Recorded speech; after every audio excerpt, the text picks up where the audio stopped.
안녕하세요. 넥스트라입니다. 일본의 거장 감독 고레에다 히로카즈. 그의 작품 어느 가족이 제71회 칸 국제영화제에서 황금 종려상을 받는 등 전 세계적으로 지명도를 높이며 명장 감독으로 인정받고 있습니다. 지난 2022년에는 처음으로 한국에서 송강호, 아이유, 강동원이 출연한 영화 브로커를 찍어 화제가 되기도 했는데요. 이 작품은 제75회 칸 영화제의 경쟁 부문에 초청되었으며 송강호가 이 작품으로 그해 나무주연상을 받는 쾌거를 올리기도 했습니다. 그리고 고레에다 감독은 우리나라의 여러 방송에도 출연해 다양한 모습을 보여주기도 했는데요. 특히 봉준호 감독과 친분이 두터운 것으로도 유명합니다. 그런 고레에다 감독이 최근 기시다 총리 앞에서 일본 영화계의 현실과 정책에 대해 쓴소리를 날렸다는 보도가 나와 화제가 되고 있습니다.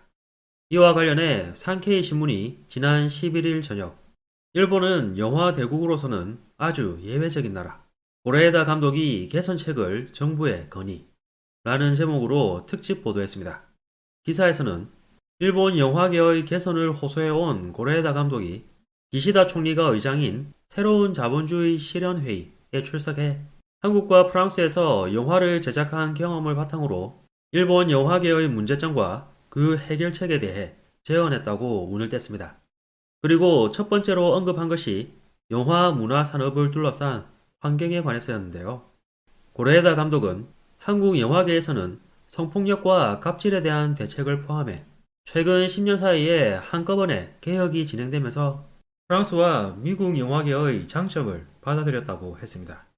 거기다 주당 노동시간은 상한 52시간으로 정해져 있는데 매주 반드시 쉬어야 하는 요일이 사전에 설정되어 있어요.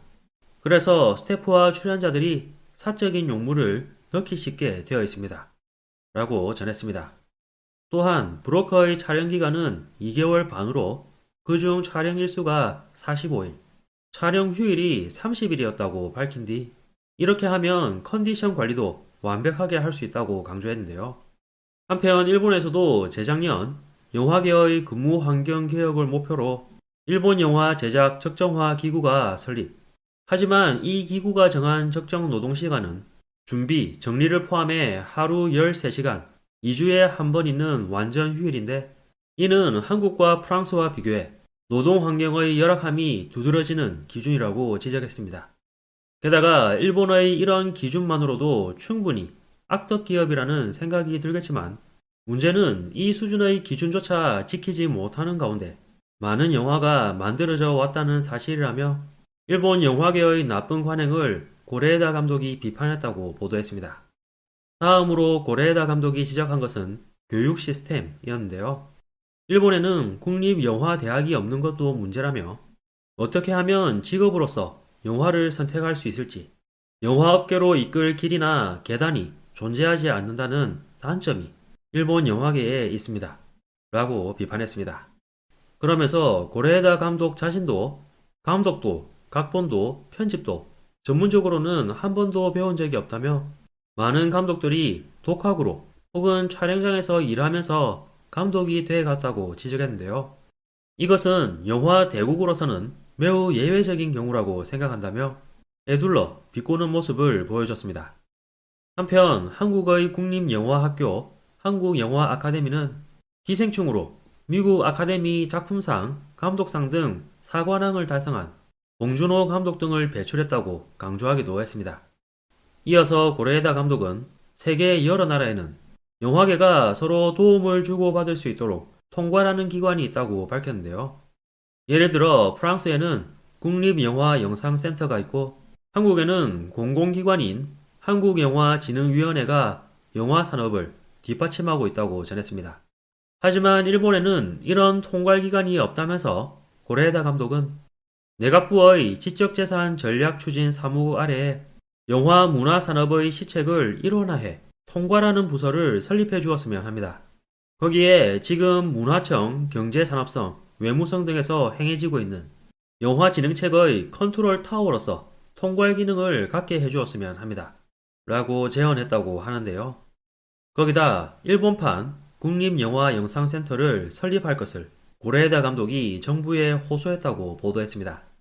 그런데 여기서 중요한 점은 고레에다 감독이 이미 2022년부터 다른 감독들, 전문가들과 함께 일본 영화계의 노동 환경 개선 등을 요구하며 일본판 국립영화영상센터 설립을 요구하는 모임이라는 단체를 만들어 활동을 계속 해왔다는 것입니다.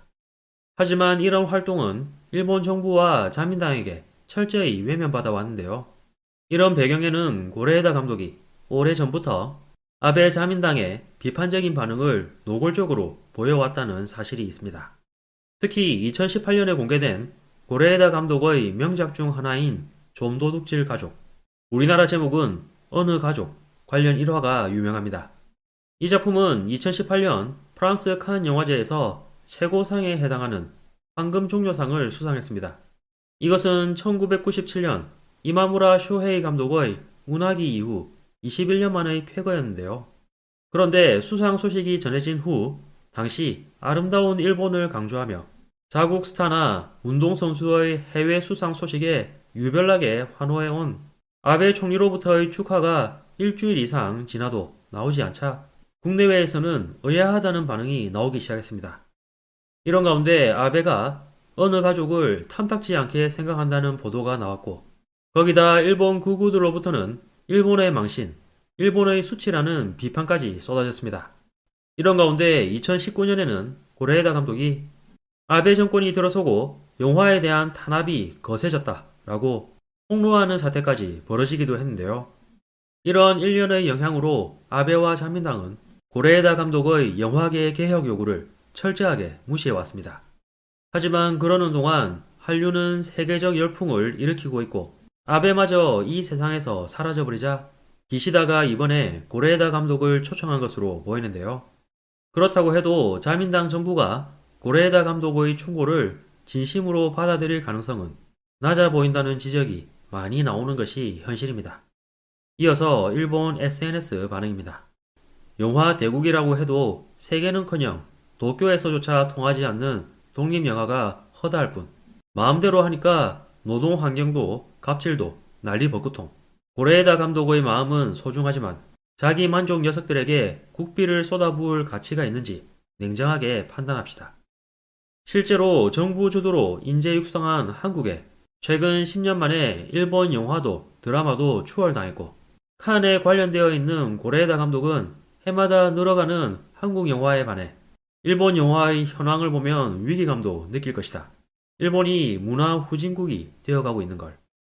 일본은 2023년 쿨재팬 관련 정책에 1200억 엔의 거액의 예산을 들여 지원하고 있다.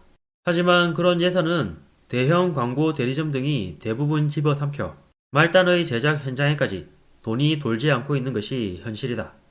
아무리 생각해도 현재 상황에서 국립대학 설립이나 노동 환경 개선 등을 정부나 지자체 주도로 할 것이라고는 생각할 수 없다. 프랑스는 어떤지 모르겠지만 한국은 영화, 방송, 드라마, K-팝 등이 외화 획득의 중요 산업 중 하나이기 때문에 국가 차원의 협력 추진이 장난 아니네. 한편 일본의 영화업계는 애니메이션 작품 외에는 국내 수요에 의존하기 때문에 정부의 움직임이 무뎌지는 것도 어쩔 수 없다. 저는 노인이기 때문에 본 일본 영화에 매우 만족하고 있습니다. 미래의 고레에다 감독님들 힘내세요. 볼 일은 이제 없겠지만 위화감을 느끼게 되는 의견이네요. 일본이 영화 강국이었던 것은 옛날 이야기. 국립영화학교 등 문화 수준이 낮은 일본 정부가 관련되면 제대로 되지 않을 듯. 노동시간 문제는 영화 제작사의 재량이라고 생각한다. 일본은 국민 세금 부담률이 50% 가까이 되고 의료비도 무료가 아니고 대학도 무료가 아닌데도 문화에 돈을 투자하지 않는 꽤 드문 나라야. 저복지 고부담이라는 어처구니 없는 상황을 극복할 필요가 있어. 고레에다 감독은 업계의 나쁜 폐단을 정부의 통째로 던지는 듯한 감각의 소유자니까 영화업계가 사양길에 접어든지 오래라고 자각하는 것부터 시작해야지 등의 반응이 있었는데요. 참고로 고레에다 감독은 2018년 일본의 국책을 비판한 적이 있었는데 과거 일본 정부가 영화를 국가정책의 홍보 도구로 동원한 것을 비판한 것이었습니다. 즉 영화 발전을 위한 국책이 아닌 국가 홍보에 도움이 되는 영화 제작을 장려한 일본의 국책에 문제가 있음을 통렬히 비판한 것이었는데요. 그럼에도 한국 싫어하는 일본인들이 우리나라 영화와 드라마를 폄훼할 때 한국은 국책이니까 그래 라는 웃긴 주장을 펼치고 있어 한심할 따름입니다. 그런 사고방식은 일본 영화와 드라마의 발전에 발목을 잡을 뿐일 텐데 말이죠. 이번 영상도 끝까지 시청해주셔서 감사합니다. 여러분의 구독과 좋아요는 영상 제작에 큰 힘이 됩니다. 오늘도 좋은 하루 보내시길 바랍니다.